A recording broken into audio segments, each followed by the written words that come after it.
All right, good afternoon, everybody. Thank you for coming. Just want to give you a quick update. At about 12 o'clock this afternoon, Charlotte-Mecklenburg Police Department received a call for a helicopter crash on I-77 on the southbound side. Officers responded to the scene and tragically confirmed that there was a helicopter crash, as well as two victims who were deceased on the scene. Currently, we're still investigating the incident. CMPD is assisting in traffic control and the diversion of traffic. We are not able to release any information about the helicopter itself and also about the victims that were inside of the helicopter as well. What I can confirm with you is that no vehicles were involved in the incident, and that the helicopter crash occurred off to the side of the roadway. The NTSB and the FAA will be conducting the investigation, and the Charlotte-Mecklenburg Police Department at this time, along with the Charlotte Fire Department and the North Carolina State Highway Patrol, will be assisting in securing the scene and awaiting the arrival of the investigators for the FAA and the NTSB. So with that, I will take any questions that you might have, with the understanding that I cannot discuss the victims as well as the aircraft that has crashed. When you say you can't talk about the aircraft, do you mean like confirm where the aircraft came from? That's correct. It is a small helicopter aircraft that is crashed. But however, as far as identifying where the aircraft is from, that is something that we're not ready to release. I just ask the respect of the families. We do have to make some notifications, and that's going to take some time. But as soon as we get that information, I'm sure it will be released. Chief, can you just speak to how difficult this is during this time?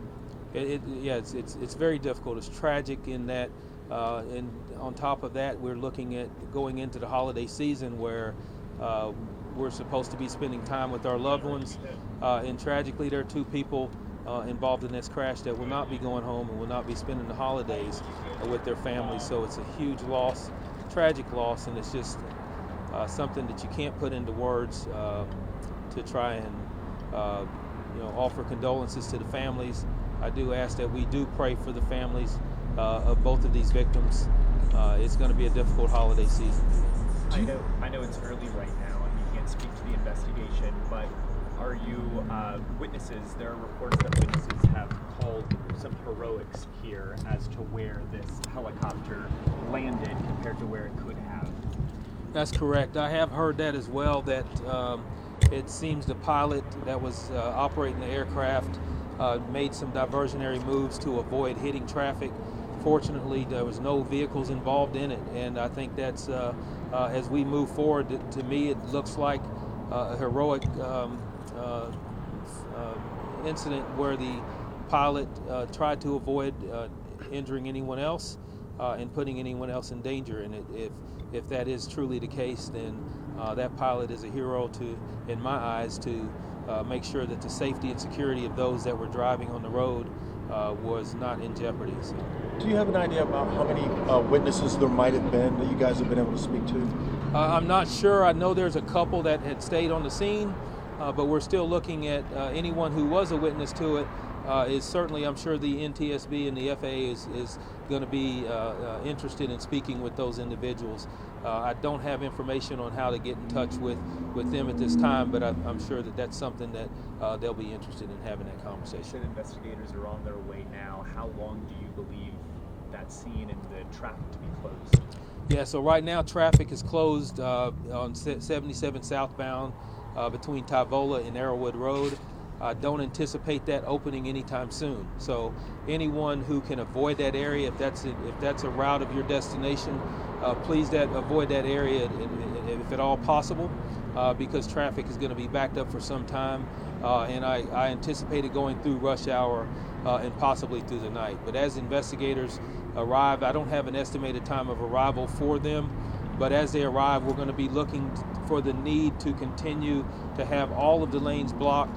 And if we can certainly open up a lane or two to allow traffic to flow, we will do that when possible. But again, as I mentioned, the Charlotte-Mecklenburg Police Department, the Charlotte Fire Department, and the North Carolina Highway Patrol are assisting in this to ensure that that we have traffic flow and safety of that scene as much as possible. When we look at the crash, was there any type of fire? Did you describe a little bit more about the crash? No, at this time there was no indication that there was any type of fire. Again, we looked at, heard from some of the witnesses that the pilot did try to avert and to avoid hitting any vehicles. And from the looks of where the scene was and the crash was, the pilot was successful in not going into the roadway and hitting any vehicles. So that's certainly a heroic act and probably saved some lives. Okay. All right. Anybody else? All right, thank you very much, everybody. Chief, you got an ETA on when you might do this again? When what now? When you might do this again? You got to maybe like An 30 minutes, update? an hour? Yeah, just. I have no idea. I think what we're going to end up doing is that's going to be turned over to the NTSB and the FAA. Okay. Really, our part of the investigation is more at this point just to make sure we secure the scene, keep traffic flowing, and make sure that they have everything they need as far as when they get here for the investigation. So I don't know if we'll do another stand-up Correct, from CNPD or not. So.